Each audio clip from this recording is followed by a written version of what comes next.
جب میں کہتا ہوں کہ اس کے پیچھے جنرل باجوہ ہے، اس وقت پاکستان کی حکومت کے سارے احکام جنرل باجوہ کے دفتر سے آ رہے ہیں۔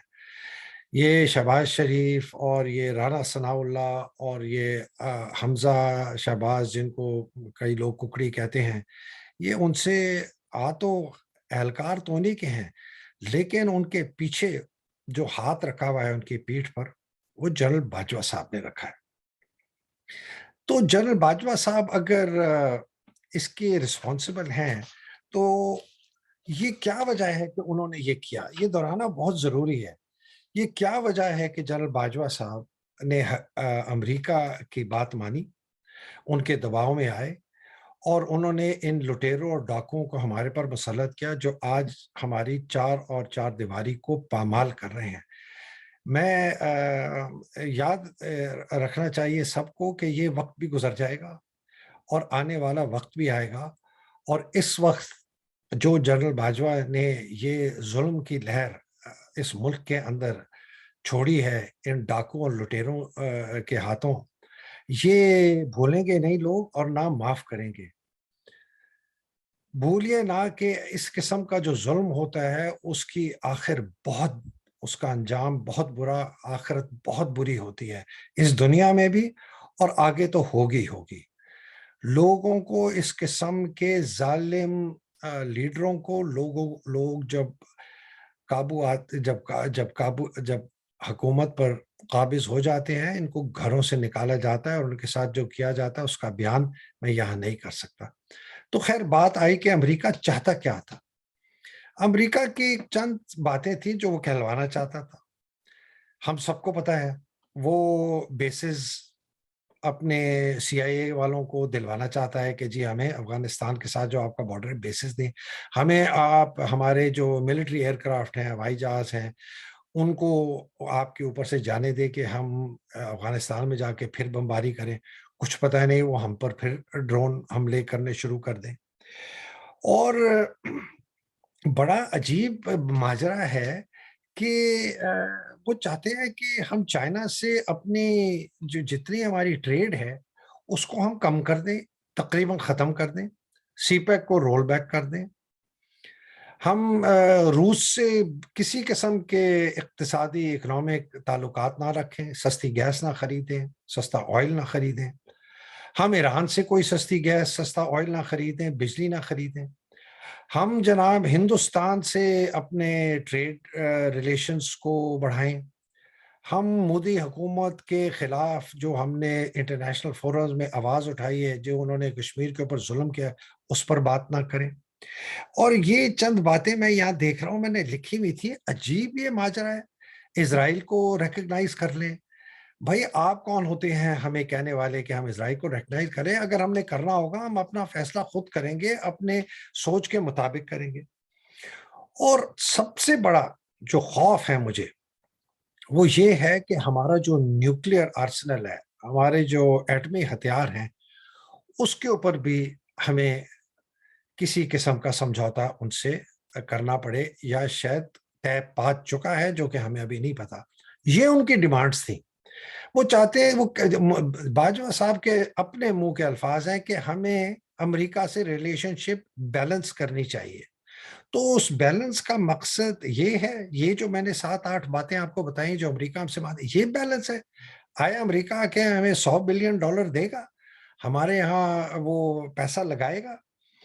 کبھی بھی نہیں لگائے گا۔ امریکہ کے آنے سے سوائے ہمیں ڈرگز کا کلچر ملا، ہمیں فرقہ واریت ملی، ہمیں ہمارے 80,000 لوگ مارے گئے، اور ہمیں اس نے تباہ و برباد کر کے چھوڑ کے اور وہ چلا گیا۔ یہ ہے امریکہ، اور اس کو آپ کہتے ہیں بیلنس کریں ریلیشن شپ۔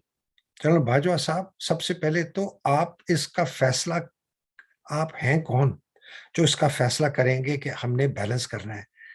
یہ صرف اور صرف کام حکومت کا ہے جو فیصلہ کرے گی کہ اس نے پاکستان کے انٹرسٹ میں کون سے فیصلے کرنے۔ اب آ جائیں اس بات پر کہ یہ نیوٹرل جس کو کہا جاتا ہے، یہ نیوٹرل کیا چیز ہے کہ جی جنرل باجوہ اس میں نہیں ملوث، ہم تو نیوٹرل ہیں۔ یہ 4-5 باتیں ذرا سن لیں میرے سے۔ بار بار دہراتا ہوں اس لیے کہ بھولیے گا نئی قوم، یہ باتیں آپ کو یاد رکھنی ہے۔ شاہزین بگٹی، باپ پارٹی، ایم کیو ایم اور پی ایم ایل کیو کے 2 ایم این ایز اور 25 پی ٹی آئی کے جو ڈسیڈنٹس ہیں، وہ اپنے کوئی بہت ہی بڑی زبردست ان کے دل میں آیا کہ ہماری کانشنس بڑی کلیئر اور ہم جو اب جائیں گے دوسری طرف، ان کا باپ بھی نہ جاتا اگر جنرل باجوہ ان کو نہ کہتا کہ تم وہاں جاؤ۔ یہ جو علیم خان کے ساتھ 26 لوگوں نے حمزہ کے لیے ووٹ دیا، یہ اس لیے جاتے ہیں کہ ایک دن ان کو یاد آیا کہ بھائی یہ عمران خان بہت برا آدمی ہے، اس کی حکومت بہت بری ہے، اور ہم جا کے حمزہ کو ووٹ دیں۔ علیم خان وہی صاحب ہیں جو کہ جنرل باجوہ کے سسر میجر جنرل اعجاز امجد ریٹائرڈ صاحب اور جنرل باجوہ کے سمدھی صابر مٹھو کے بزنس پارٹنر ہیں۔ یہ وہ صاحب ہیں جنہوں نے جنرل باجوہ کے کہنے پہ یہ سب کچھ کیا۔ تو یہ نیوٹرل جو بات ہم کرتے ہیں بار بار کہ جی نیوٹرل ہیں، جنرل باجوہ نیوٹرل ہیں، فوج نیوٹرل ہے، یہ کہاں سے، یہ کس کو دھوکہ دے رہے ہیں، یہ کس کو بتا رہے ہیں کہ ہم اس طرح کا ہوگا۔ اب آ جائیں 5ویں بات پہ کہ اگر یہ حکومت رہی اور یہ قابض رہی اور اسی قسم کی یہ ظلم کرتی رہی لوگوں پہ اور یہ لانگ مارچ کو رکوانے کے لیے، اس کو کمزور کرنے کے لیے، اس کو ناکام کرنے کے لیے یہ حرکتیں کریں گے، تو آپ کیا سمجھتے ہیں کہ یہ بات یہاں رک جائے گی؟ کبھی بھی نہیں رک سکتی۔ میرے پاس بہت وثوق کے ساتھ یہ میں آپ کو خبریں دے رہا ہوں کہ پاکستانی افواج کے سینئر اور جونیئر افسر دونوں جنرل باجوہ کی ان حرکتوں سے، ان کے اس ایکشن سے، ان کی اس کانسپریسی جو انہوں نے کی ہے، ان کی اس مشق غداری سے بہت سخت نالاں ہیں، بہت غم زدہ ہیں، بڑے دکھ میں ہیں، لیکن اس فوج کی ڈسپلن ایسی ہے کہ وہ ان کو کچھ کرنے کے لیے وہ کچھ کر نہیں سکتے اور نہ کرنا چاہیے۔ لیکن یہ جو صبر کا پیمانہ ہے یہ کسی وقت بھی لبریز ہو سکتا ہے، اور خدا نہ خواستہ اگر کسی سرونگ فوج کے کسی افسر نے کچھ کر ڈالا تو یہ پاکستان کے لیے اور پاکستانی فوج کے لیے بہت برا ہوگا، یہ یاد رکھیے گا۔ ہم ایک بہت بہت بہت مشکل موڑ پر اس وقت کھڑے ہیں۔ یہ اتنا مشکل موڑ ہے کہ اگر اس کے اوپر ہم نے قبضہ نہیں کیا اور قابو نہیں پا سکے تو یہ پاکستان برباد ہو جائے گا۔ یہ وہ پاکستان نہیں رہے گا جو میں اور آپ جانتے ہیں۔ یہ وہ پاکستان بن جائے گا جہاں پر بدماشی، فیسزم کا بول بالا ہوگا، جس کا دل چاہے جب چاہے جس کو اٹھا لے، جس کو قید کر لے، جس کو مار دے، جس کو زہر دے دے، جس کو کسی قسم کی دوائی دے دے کہ اس کو ہارٹ اٹیک ہو جائے۔ ہم یہ ایک ایسے موقع پہ ہیں کہ اگر اس وقت پاکستانی قوم نے، اگر پاکستانی قوم ڈٹی نہیں اور اس کا مقابلہ نہیں کیا تو ہمارا مستقبل بہت بہت بہت خراب ہے۔ اور لیکن اگر ہم اس پہ قابو پا گئے تو امید کی روشنی پھر جاگ جائے گی۔ یہ عمران کی 25 مئی کی کال اور جو آج کل کے حالات ہیں، یہ بات اس سے بہت آگے چل پڑی ہے۔ وہ آگے اس لیے چل پڑی ہے کہ جب لوگوں کے دل اور دماغ میں ایک ایسی بات بیٹھ جائے کہ اب بہت ہو چکا، ہم اب کسی اس قسم کی بکواس کو ہم برداشت نہیں کریں گے، تو اس کا نتیجہ یہی ہوگا کہ یہ قوم اٹھے گی۔ اور یہ اب وقت آ گیا ہے کہ یہ ہزاروں سال کی غلامی، جہاں پر ہزاروں سال سے چھوٹے چھوٹے ٹولے اس پاک و ہند کے جو ہمارا جزیرہ ہے اس کے اوپر قابض رہے ہیں، اور لوگ جو عام رعایا ہے وہ بھیڑ بکریوں کی طرح ان پر وہ قابض رہے ہیں۔ وہ وقت چلا گیا، لوگ بہت زیادہ سمجھدار ہو گئے، ایجوکیشن آ گئی ہے، سوشل میڈیا کا دور ہے، یہ اب چیز رک نہیں سکتی۔ شاید وقت فی الحال اتنا ظلم ہو، اتنا جبر ہو کہ یہ رک جائے، لیکن جتنی دیر تک یہ رکا رہے گا یہ آتش فشاں اتنی ہی تباہی سے پھٹے گا، اور اس میں کوئی نہیں بچے گا، اچھا بھی نہیں بچے گا، برا بھی نہیں بچے گا۔ میں نے کہا تھا پچھلی دفعہ کہ میں آپ کو بتاؤں گا کہ پاکستان کی جو یہ ہم اس موڑ پر پہنچے ہیں، یہ پہنچے کیوں ہیں، اور میرا مکمل یقین ہے اور میرا تجزیہ ہے اور سارے سمجھدار لوگوں کا تجزیہ ہے کہ اس کی جو جڑ ہے وہ ہمارے افواج پاکستان میں جو چیف آف آرمی سٹاف کا عہدہ ہے اور اس کی جو طاقت ہے وہ ہے۔ اس کو نہ کوئی پوچھ سکتا ہے، نہ اس کو کوئی روک سکتا ہے، نہ اس سے کوئی جواب داری کر سکتا ہے۔ اس عہدے میں جو قابض ہو وہ اس کا جب دل چاہے وہ من مانی کر سکتا ہے، جس کو نکالنا چاہے نکال سکتا ہے، جس کو لانا چاہے لا سکتا ہے۔ یہ دور اور یہ جو کانٹریکٹ ایک قسم کا تھا بہت سالوں سے، یہ اب نہیں چلے گا، یہ کانٹریکٹ ٹوٹ گیا۔ یہ ایک نیا، واقعی نیا پاکستان بن رہا ہے جہاں پر لوگ اب کہیں گے کہ نہیں، ہمارے بھی حقوق ہیں، یہ آپ اس قسم کی بدماشی نہیں کر سکتے۔ تو شارٹ ٹرم میں اس کا کیا علاج ہے؟ شارٹ ٹرم میں اس کا علاج بڑا آسان ہے، اس لیے کہ چونکہ طاقت اس وقت صرف ایک آدمی کے پاس ہے، جنرل باجوہ، اور کسی کے پاس ہے۔ اگر کسی کو کوئی شک ہے کہ کسی اور کے پاس ہے تو وہ، جس طرح میں انگریزی کا ایک لفظ ہے، وہ کوکو لینڈ میں رہ رہا ہے۔ ساری طاقت جنرل باجوہ کے پاس ہے، انٹرویو وہ کرتے پھر رہے ہیں نئی کیئر ٹیکر گورنمنٹ کو۔ آصف زرداری ان سے جا کے مل رہے ہیں، شہباز شریف ان سے جا کے مل رہے ہیں۔ یہ شہباز شریف بھیک مانگ رہے ہیں کہ جناب اگر ہمیں فوج سپورٹ کرے گی تو ہم سخت فیصلے کریں گے۔ او بھائی، تم آئے کس لیے تھے؟ تم نے تو کہا تھا کہ یہ عمران سلیکٹڈ ہے، اس سے زیادہ سلیکٹڈ کون ہو سکتا ہے کہ تم کھلے عام کہہ رہے ہو کہ ہمیں مدد چاہیے۔ تو شارٹ ٹرم کیا ہے؟ شارٹ ٹرم یہ ہے کہ ایک دوسرا، دو ہمارے اور ادارے ہیں اس ملک میں جو کچھ کر سکتے ہیں۔ ایک ارادہ ہمارا ہے، معاف کیجیے گا، ایک ادارہ ہمارا ہے صدر پاکستان کا، اور دوسرا ہمارا ادارہ ہے سپریم کورٹ کا۔ یہ بات اب ٹھہر گئی ہے سپریم کورٹ کے دروازے کے سامنے۔ سپریم کورٹ کا، اس کے پاس ہی یہ طاقت ہے کہ وہ سو موٹو لے اور وہ کہے کہ پاکستان میں اس وقت بہت انتشار ہے، جو کہ ہو رہا ہے اور اس سے زیادہ ہوگا، اور پاکستان میں ہماری اکنامک سچویشن بہت خراب ہے، تو وہ ایک اکنامک اور ایک پولیٹیکل ایمرجنسی ڈکلیئر کرے سو موٹو لے کے۔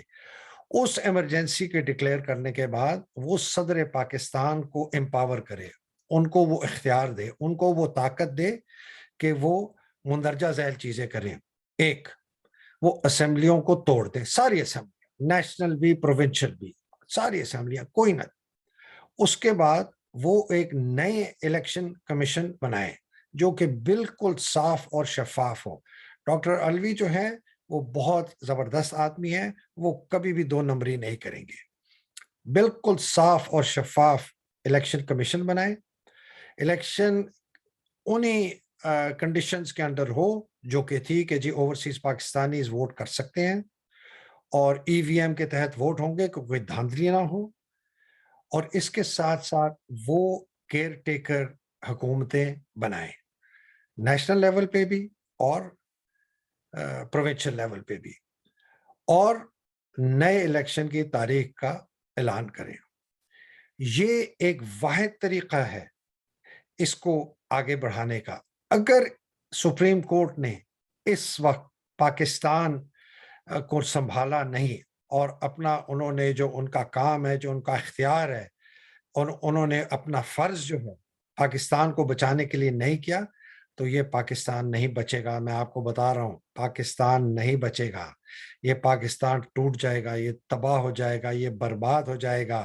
یہ نہ پاکستان رہے گا جس طریقے سے آپ دیکھتے ہیں، نہ یہ فوج رہے گی، نہ کوئی اور رہے گا۔ یہ بہت بہت بہت سیریس میں بات کر رہا ہوں، بڑے دل سے کر رہا ہوں اور بڑے سوچ سمجھ کے کر رہا ہوں۔ یہ ایک اس کے ساتھ ایک بڑا عجیب ایک اور پہلو ہے، اور وہ یہ پہلو ہے کہ جب ہم سوچتے ہیں نا کہ جی یہ الیکشن، میرے ایک ساتھی ہیں فوجی جرنیل ریٹائرڈ، مجھے کہتے ہیں اچھا تو پھر یہ فری اینڈ فیئر الیکشن کون کرائے گا؟ میں کہا سپریم کورٹ کرائے گا، اور اگر اس کو کسی کی مدد چاہیے، کسی ادارے کی مدد چاہیے، وہ ان سے لے گا۔